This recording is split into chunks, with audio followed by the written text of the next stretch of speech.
Hi everybody, this is Beachcricket. I'm inside my beautiful bus, Shuttle Babe. And this is going to be a different video that you probably ever will get from me. And so stay tuned. You'll hear what I've been up to. Okay? There's Shuttle Babe. She's running really good. The other day, I really just wanted to drive her. I felt a little bit, I had a little short window, and so I drove her around a little bit here, and oh, it felt so good. Anyway, there she is in all her beauty. She has been my hospital, home, everything for the last 3 weeks. So virtually, I am so blessed to have her right adjacent to where I'm parked at. Riley, come back here, sweetheart. This is the facility that I'm parked right next to, and this is what's really saved my life. I am not kidding y'all.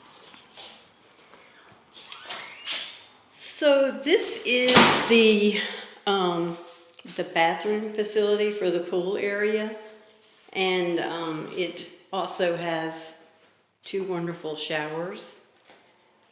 And I am not kidding you. I have so many times sat right there and just, relaxed. The steam made me be able to breathe. And I would be in here several times during the day, seriously. So anyway, there's 2 of them, so I can take my pick. It's very lovely as well. And if it wasn't for this little place right here, I'm not sure I would have made it. There's my little stinker. There's little Riley, everybody. Riley's been a good trooper. Yes, she has. So basically, this is the best I've looked in over a month. I looked horrid. It's because I was at death's door. I'm serious.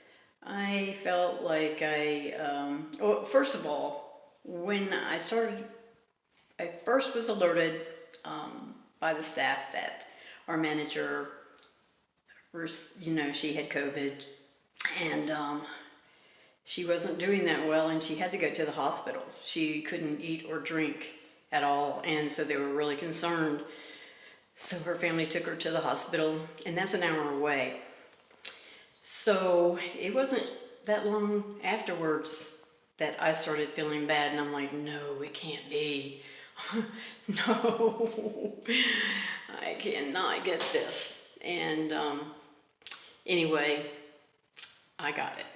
So I got COVID, and the first few days felt like a bad flu coming on. So I'm going to explain that to you, what I went through. So hang on. So my view has been great.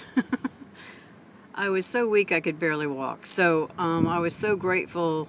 I moved the bus up closer to the pool house because my manager had given me permission to use some electricity and also use the shower facilities here. So this, in the long run, turned out to be a godsend, because this little path here coming out from the bus, going all the way around that, I cannot tell you how many times I barely did not make it around that corner to get to those showers.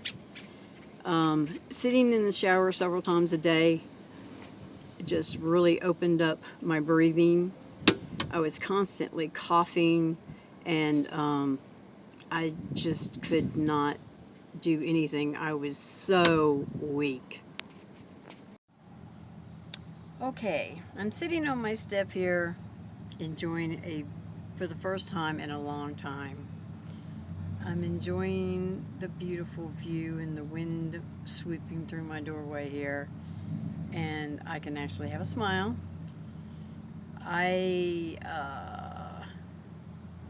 It's been 3 weeks, and it's been the closest that I think I've ever been to death. When we were informed that my manager got COVID, I was like, oh my gosh, I'm not hardly ever around her, and I'm really not hardly around anyone. For that matter, I have really been mostly to myself here because I'm new here in Texas, and I've met some great people here working, but you know, they have their family and their friends, and I don't have anybody here. They've been very nice and gracious, and they're from another culture. They're Hispanic, so some of them speak very well with the English, and others do not even know English. So, and I don't know Spanish. So, it's been a cultural barrier there for me to make new friends. But I've tried, and they've been wonderful here. But it's not the same. You know, I don't have anybody to talk to or hang out with, and you know, I'm a strong person, and I don't mind being alone. I love it and cherish it, but there are times that you would like to have some social interaction. But anyway, when this happened, I'm telling you that because it made me even feel more alone. And it also made me relate to all the people that, when COVID happened last year, started, all the people that were self-isolated, all the people in nursing homes that had no contact with their families anymore. I totally got that experience from this happening to me, and understood their pain so much going through that all alone. And even though I have friends that will talk to me and contact me and be so sweet and check on me and all that kind of stuff, when you go through COVID, you don't want to talk to no one. You are so sick that, you know, it's just like anytime you're sick, you're grumpy, you don't feel good, you just want to pretty much moan and groan all by yourself for a while and try to get through it. You know, you don't want to be bothered because everything is heightened as far as irritability, and you feel like crap. So, but COVID, for me at least, this was the worst. I mean, I've had flu, I've had bad colds. I've never, never experienced anything quite this horrendous. You first start having coughs, and that's irritating enough, but when you're coughing and you can't breathe, and then your head is congested, and you start getting fever, and you get chills, and you just don't even feel like eating or drinking at all, and you're getting these sweats, and you just simply are gasping for air. So what I had to do is I had to go to the shower. Thank goodness that was there for me, because I tell you what, that was my godsend. There were so many times I could barely walk, but I couldn't breathe, and I was gasping, and just, it was scary. And so I would go in there in the shower house and just sit on the floor, sometimes lay on the floor, and just let the water just pour all over me, and enclose myself with the shower, and just get all that steam going in me so that I could be able to breathe.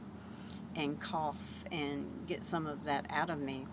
That's what really saved me. I'm not kidding you. Because you go through everything else, normal stuff, you know, all the bad crap. But if you can't breathe,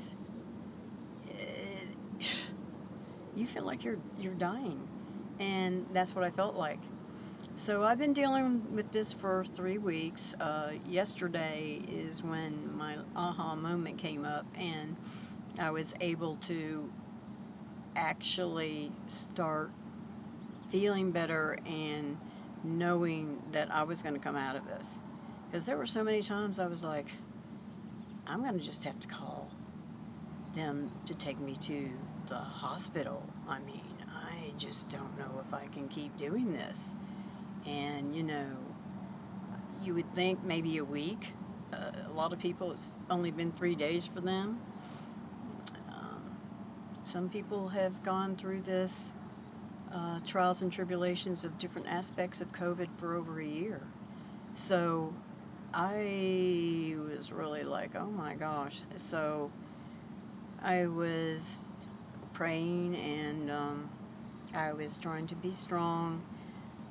I had a lot of the stuff that I needed here already, because I always prepare for stuff like everything. So anyway, I think I'm going to be okay. I don't wish this on my worst enemy.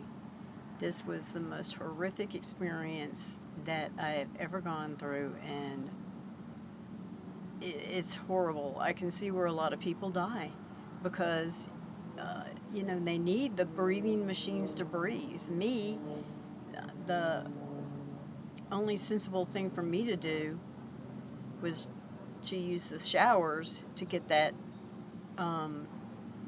steam going so that I could breathe. And that's the only thing that saved me. There were so many times that I just had to jump up and run outside and go to those shower rooms and just sit there and lay on the floor.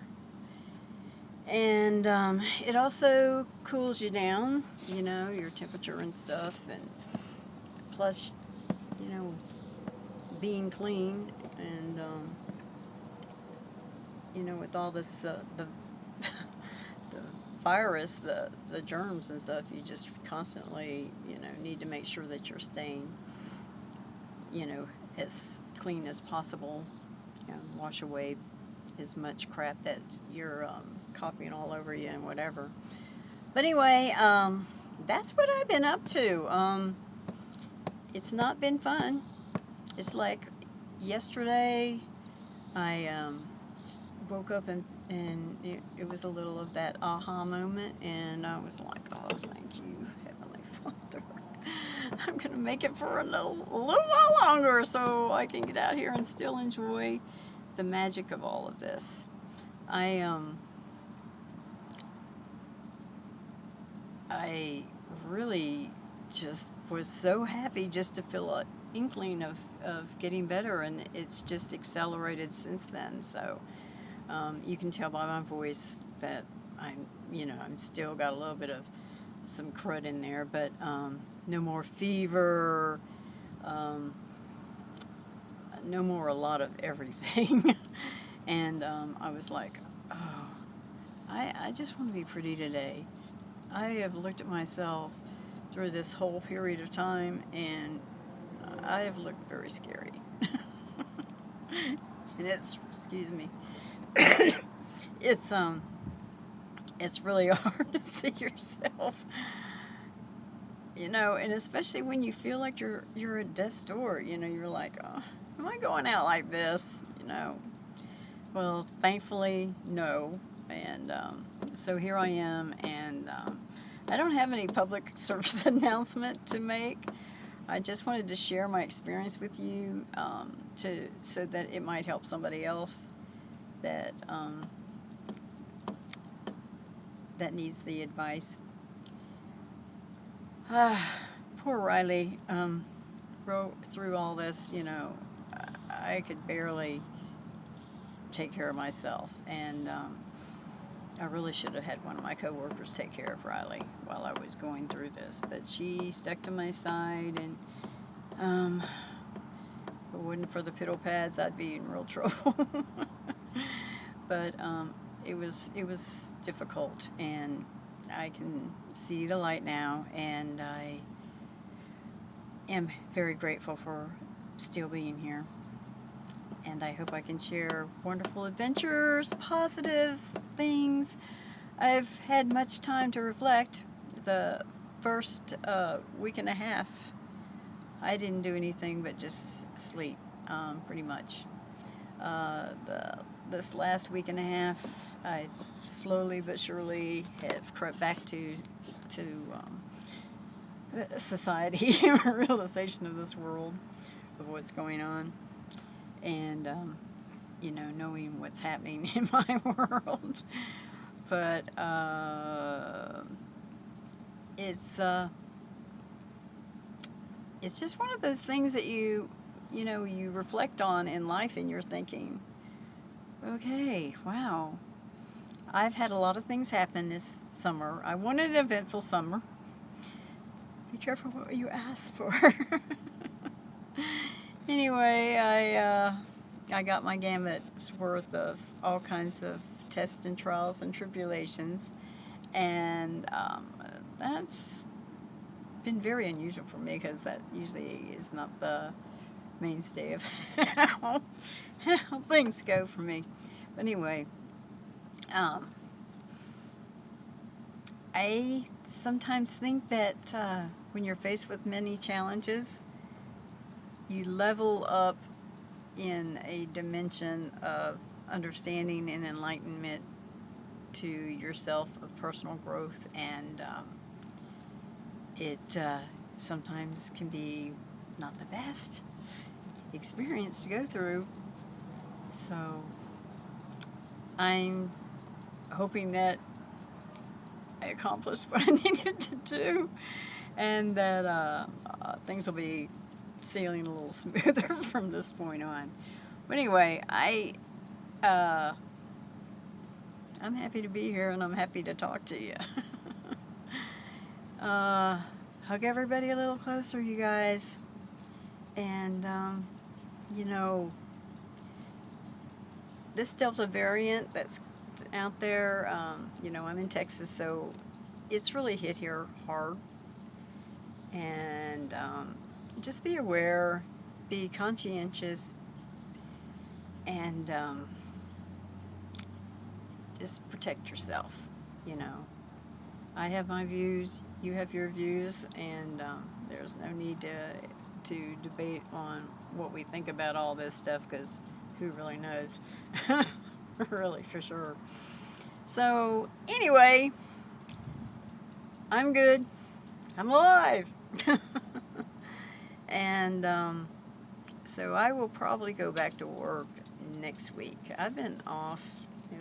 That will be, you know, 3.5 weeks. Yeah. So I feel stronger and stronger now from this point on, and that's why we have a video. So just be careful out there. Love you guys. Take care, and make as many positives as you can. All right, you guys. We'll see you guys in the next video. Bye. So I hope this helps you. You know, hope it helps somebody. Wake up and live. Enjoy your life. You just don't know what hit you, you know, and got to embrace those challenges and try your best to get through them. And hopefully you will. But in the meantime, try to make some magic out of what you got around you, because it is pretty amazing stuff out here. All right, you guys. I'll see you in the next video. Wake up and live. Nomad Life rocks. Hope I get to see you guys in the future soon. Bye.